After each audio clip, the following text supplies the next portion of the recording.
Hello everyone, welcome to the illusion. और इस video में हम लोग पढ़ने वाले हैं लेमरू हाथी अभयारण्य के बारे में। जानेंगे लेमरू एलिफेंट रिजर्व कहाँ है और ये इतना ज़्यादा न्यूज़ में आजकल क्यों है। क्योंकि ये जो एलिफेंट रिजर्व है ये आपको मिलेगा छत्तीसगढ़ राज्य में, छत्तीसगढ़ के नॉर्दर्न साइड में, जहाँ पर झारखंड का बॉर्डर लगता है और जहाँ पर एमपी का बॉर्डर लगता है, वहाँ पर ये अभयारण्य मौजूद है। और इसी कारण से ये बहुत ज़्यादा न्यूज़ में है, क्योंकि यहाँ पर हाल ही में वन एवं जलवायु परिवर्तन विभाग के सचिव ने प्रधान मुख्य वन संरक्षण को एक पत्र लिखा, जिसमें ये कहा गया कि लेमरू हाथी अभयारण्य जो है और इसका जो क्षेत्रफल है इसको घटा करके 450 वर्ग किलोमीटर किया जाए। तो अभी वर्तमान में इसका जो क्षेत्रफल है ये कितना है, तो ये है 1995.48 वर्ग किलोमीटर का। तो इसी को घटाने की बात की जा रही है, इसलिए ये बहुत ज़्यादा न्यूज़ में आ गया है। अब यहाँ पर इतना ज़्यादा क्या कंसर्न वाली बात हो गई कि इसको घटाने की बात की जा रही है। देखो, ये अचानक से नहीं हुआ है। लेमरू हाथी अभयारण्य जो है इसे 2005 में ही प्रस्तावित किया गया था और 2007 में केंद्र सरकार के द्वारा अनुमोदन इसको प्राप्त हो गया था। लेकिन यहाँ पर 27 अगस्त 2019 में एक मंत्री बैठक होती है और इसका जो क्षेत्रफल है 1995.48 वर्ग किलोमीटर क्षेत्र में लेमरू हाथी अभयारण्य विकसित किए जाने का निर्णय लिया जाता है। अब यहाँ पर क्या होता है कि इतना बड़ा जो एरिया है 1995 वर्ग किलोमीटर का जो एरिया है, इसमें 3 क्षेत्र आते हैं मुख्य रूप से। उसमें है सबसे पहला और सबसे इम्पॉर्टेंट कोरबा है, इसके बाद है कटघेरा, उसके बाद है सरगुजा और धर्मजयगढ़। तो ये जो 3 एरिया है इस अभयारण्य के अंतर्गत आ जाता है। अब सबसे बड़ी बात ये होती है कि ये सब एरिया इतना ज़्यादा न्यूज़ में क्यों है। देखो, ये सब एरिया न्यूज़ में रहने का कारण ये है क्योंकि यहाँ से एक नदी बहती है जिसका नाम है हसदेव नदी। हसदेव नदी जो है ये यहाँ से बहती है और यहाँ का जो क्षेत्र कहलाता है ये कहलाता है जलग्रहण क्षेत्र।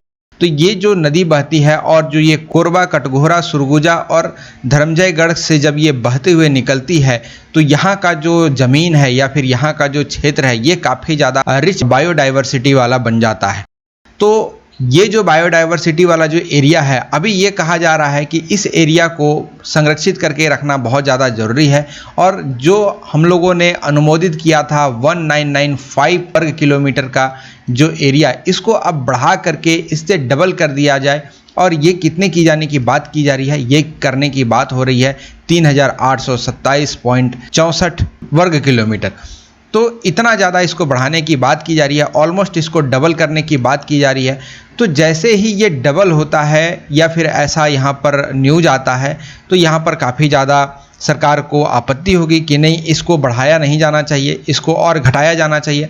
आखिर घटाने के पीछे क्या ऐसा रीज़न है, इसको क्यों घटाया जाना चाहिए, ये भी तो बहुत ज़्यादा टॉपिक गर्म हो जाता है कि आखिर बढ़ाने की बात हो रही है तो यहाँ पर घटाने की बात क्यों की जा रही है। चलो, बढ़ाने की बात तो समझ में आती है कि यहाँ पर जो रिच बायोडाइवर्सिटी है इसको बचाने का, यहाँ पर हाथियों को संरक्षित करने के लिए ये चीज़ किया जा रहा है। लेकिन यहाँ पर घटाने की जो बात की जा रही है ये क्यों किया जा रहा है। देखो, अब यहाँ पर सरकार के द्वारा ये कहा जाता है कि यदि ये प्रस्तावित रिजर्व क्षेत्र कम नहीं किया गया तो यहाँ पर जितने भी कोयला खदान हैं ये सारे के सारे अनुपयोगी हो जाएंगे। मतलब ये पूरा का पूरा यहाँ पर जो माइनिंग का काम चलता है ये पूरा का पूरा बंद हो जाएगा।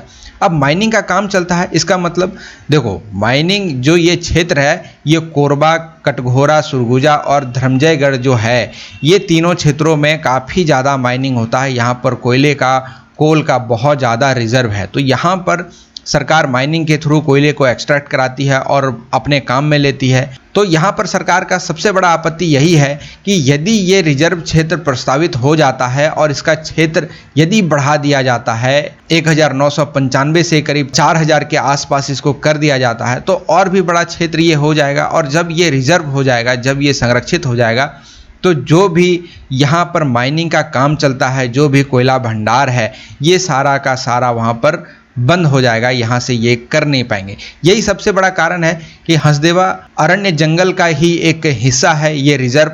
और इसी जंगल में करीब 22 कोयला खदान है, इसको ब्लॉक में भी आप बांट सकते हैं, जिसमें से 7 ऐसे हैं जिसको आवंटित कर दिया गया है और 3 ऐसे हैं जिसमें कार्य चालू है, मतलब यहाँ पर माइनिंग की जा रही है।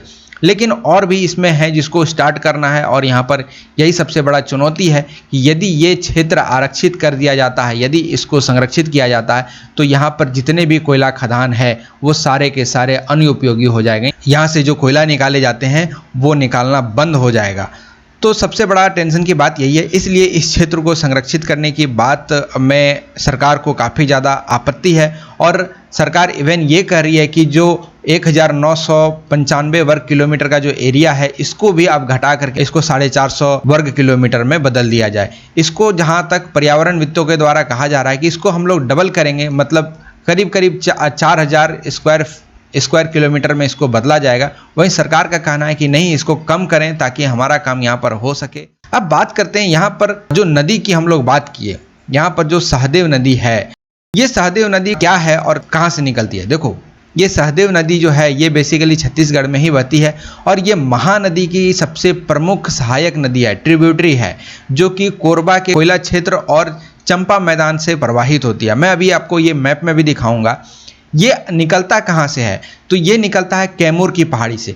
कैमूर की पहाड़ी जिसका भाग एमपी में भी है और थोड़ा सा भाग छत्तीसगढ़ में भी पड़ता है, तो कैमूर की पहाड़ी से ही ये निकलती है। और ये निकलती है कोरिया जिले से, जो कि छत्तीसगढ़ में लोकेटेड है कोरिया जिला। भले ही कैमूर की पहाड़ी 2 राज्यों में बटा हुआ है, लेकिन जो कोरिया जिला है ये बटा हुआ नहीं है, ये छत्तीसगढ़ में ही है। तो ये नदी मुख्य रूप से यहीं से निकलती है और यहाँ से बहते हुए ये कोरबा, कटघेरा, सुरगुजा और धर्मजयगढ़ से होते हुए ये बहती है। जब ये बहती है इस क्षेत्रों से, तो यहाँ का क्षेत्र कहलाता है हसदेव नदी जल ग्रहण क्षेत्र, जो कि एक बहुत ज़्यादा रिच बायोडाइवर्सिटी वाला एरिया हो जाता है। अब यहाँ पर ये नदी जब इस एरिया में आती है, कोरबा रीजन में, इसके नॉर्दर्न साइड पे इस नदी के द्वारा एक जलप्रपात बनाया जाता है। उसका नाम है अमृत धारा जलप्रपात, जो कि कोरिया जिले में ही स्थित है। जहाँ से ये नदी निकलती है, जिस जिले से ये नदी निकलती है, उसी जिले में ये एक जलप्रपात बनाता है, एक वाटरफॉल बनाती है, जिसका नाम है अमृत धारा जलप्रपात। मैं इसको दिखाता हूँ आपको मैप में। तो आ गए हम लोग मैप पर, और ये है हमारा प्यारा भारत, और जाना होगा हमको छत्तीसगढ़ में। आप यहाँ पर देख पाएंगे ये है झारखंड और यहाँ पर है छत्तीसगढ़। तो छत्तीसगढ़ के ठीक नॉर्थ में आपको मिलेगा मध्य प्रदेश।